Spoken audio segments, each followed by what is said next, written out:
அஸ்ஸலாமு அலைக்கும் வரஹ்மத்துல்லாஹி வபரகாத்துஹு. மஹ்ஷர் பெருவெளியில் அனைத்தும் நீதமாக நடந்து கொண்டிருக்கிறது. இறைவனுடைய விசாரணை மிக நீதமாக நடந்தது. ஒவ்வொரு மனிதர்களுடைய செயலேடும் பதிவேடும் நீதமாக பதிவு செய்யப்பட்டு அவர்களுடைய கரங்களிலே கொடுக்கப்பட்டிருக்கிறது. அடுத்து அவர்களுடைய நன்மை தீமைகள் நிறுக்கப்பட்டு அதற்குண்டான பிரதி உபகாரங்கள் அவர்களுக்கு குறுக்கப்பட வேண்டும். ஆம், நிறுத்தலும் அளத்தலும் மனிதனுக்கு உலகத்திலே மிக நெருக்கமான தொடர்புடையவை. மனிதன் பிறந்தவுடனே நிறுக்கப்படுகிறான். 3 கிலோவிற்கு குறைவாக இருக்கின்ற பட்சத்திலே ஊட்டச்சத்து குறைவான குழந்தை என்று தனி கவனம் செலுத்தப்படுகிறது. 3 கிலோவிற்கு அதிகமாக இருக்கின்ற பட்சத்திலே ஊட்டச்சத்து நிறைவான குழந்தை என்று மருத்துவர்களால் கூறப்படுகிறது. மனிதன் உண்ணுகின்ற உணவு முதல் கொண்டு கட்டுகின்ற வீடு வரை அத்தனையும் அளந்தே நிறுத்தே விற்கப்படுகிறது, பெறப்படுகிறது. மனிதன் சுவாசிக்கின்ற காற்று முதல் ஆக்சிஜன் என்ற அடிப்படையிலே சில சமயங்களிலே உயிருக்கு போராடுகின்ற நேரங்களிலே அளந்தே கொடுக்கப்படுகிறது. கண்ணுக்கு தெரியாத காற்று வாகனங்களுக்கு அளந்தே அடிக்கப்படுகிறது.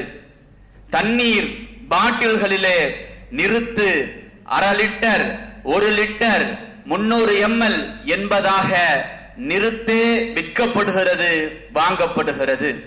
பெய்கின்ற மழை இத்தனை சென்டிமீட்டர்களில் இவ்வளவு பெய்திருக்கிறது என்பதாக அளவு சொல்லப்படுகிறது. மனிதனுடைய உடம்பினுடைய இரத்த கொதிப்பு பிளட் பிரஷர் அளக்கப்படுகிறது.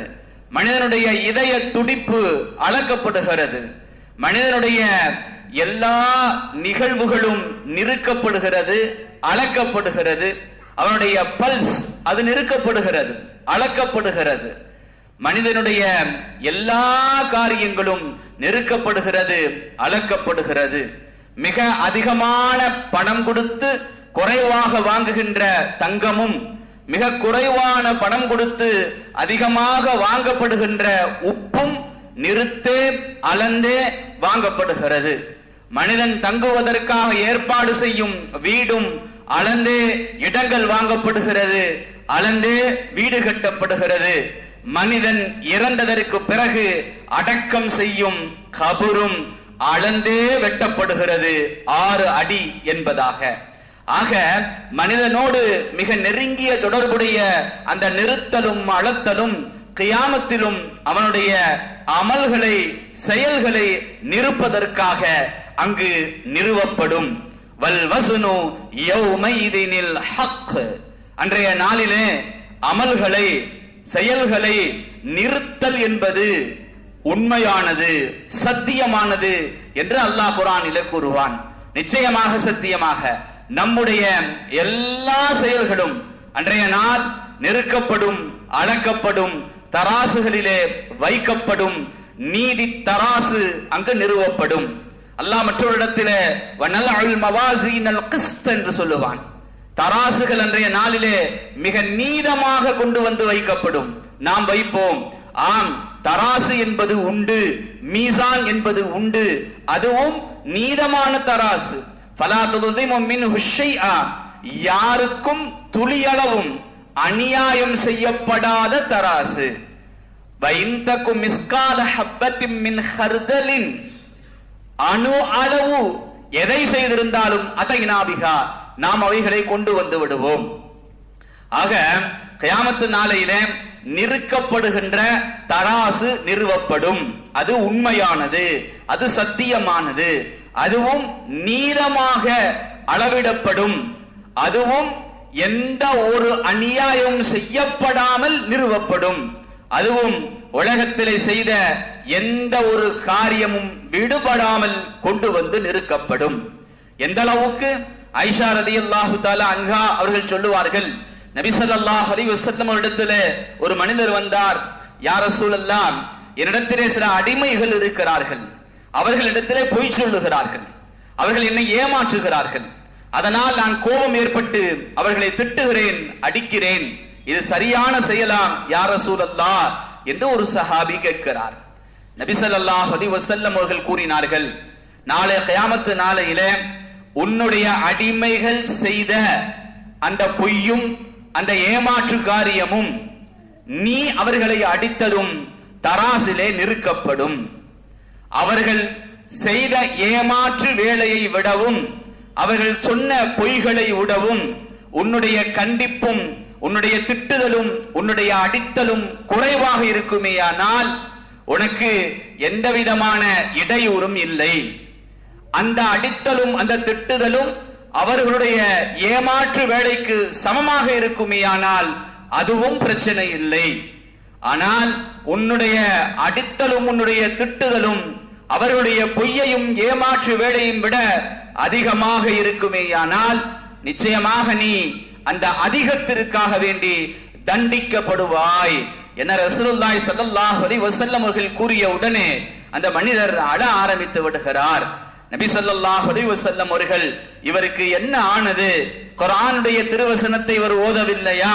வனலஉல் மவாஸீனல் கிஸ்த, அன்றைய நாள் நாம் தராசை கொண்டு வந்து வைப்போம், எந்த ஒரு சிறு விஷயத்தையும் அணு அளவையும் நாம் விட்டுவிட மாட்டோம் என்று அல்லாஹு தஆலா சொல்லுகிறானே, அந்த ஒன்றை இவர் ஓதி பார்க்கவில்லையா என்று நபிகளார் சொன்னதற்கு பிறகு அந்த மனிதர், யா ரசூலல்லாஹ், இந்த அடிமைகள் என்னோடு இருப்பார்களேயானால் எனக்கு கேடுதான் ஏற்படும், எனவே அவர்களை நான் இத்தோடு விடுதலை செய்து விடுகிறேன் யா ரசூலல்லாஹ் என்று அந்த அடிமைகளை விடுதலை செய்து விடுகிறார் அந்த மனிதர். திருமதியிலே பதிவு செய்யப்பட்ட சஹீஹான ஹதீஸ் இது.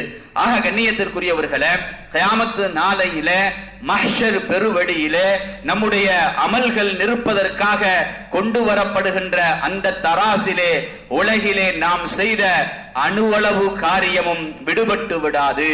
சரி, எப்படி அந்த செயல்களும் அந்த தீயவைகளும் அதிலே நிறுக்கப்படும்? இன்ஷா அல்லாஹ் நாளை பார்ப்போம். இன்றைய அஸ்மாவுல் ஹுஸ்னாவிற்கு சென்று விடுவோம். யா கவியே, யா கவியே, பலமிக்கவனே, யா மதீன், உறுதி மிக்கவனே, யா கவியே, பலமிக்கவனே, யா மதீன், உறுதி மிக்கவனே. இன்றைய திக்ருக்கு சென்று விடுவோம். நபி ஸல்லல்லாஹு அலைஹி வஸல்லம் அவர்கள் கூறுவார்கள், ஜாபிர் ரலியல்லாஹு தஆலா அன்ஹு அவர்கள் அறிவிப்பு செய்வார்கள், திருமதியிலே இந்த ஹதீஸ் பதிவு செய்யப்படுகிறது, யார் சுப்ஹானல்லாஹில் அதீமி வ பிஹம்திஹி என்று ஒரு தடவை சொல்லுவாரோ அவருக்காக சொர்க்கத்திலே ஒரு பேரித்த மரம் நடப்படுகிறது. யார் சுப்ஹானல்லாஹில் அதீமி வ பிஹம்திஹி என்று சொல்லுவாரோ சொர்க்கத்திலே அவருக்காக பேரித்த மரம் நடப்படுகிறது. ஒரு சுப்ஹானல்லாஹில் அலீமி வ பிஹம்திக்கு ஒரு பேரித்த மரம் என்றால் 100 தடவை சொன்னால் 100 பேரித்த மரங்கள், 1000 தடவைகள் சொன்னால் 1000 பேரித்த மரங்கள், 10,000 தடவைகள் சொன்னால் 10,000 பேரித்த மரங்கள் நமக்காக சுவனத்திலே தயார் செய்யப்பட்டு இருக்கிறது என்றால் நாம் சுவனத்திற்குரியவர்களாக ஆகிவிட்டோம் என்பது பொருள். எனவே தவறவிட்டு விடாமல் நாளை முழுவதும் சொல்லிக் கொண்டிருங்கள், சுப்ஹானல்லாஹில் அதீமி வ பிஹம்திஹி வ ஆகிரு தஅவானா அனில் ஹம்துலில்லாஹி ரப்பில் ஆலமீன்.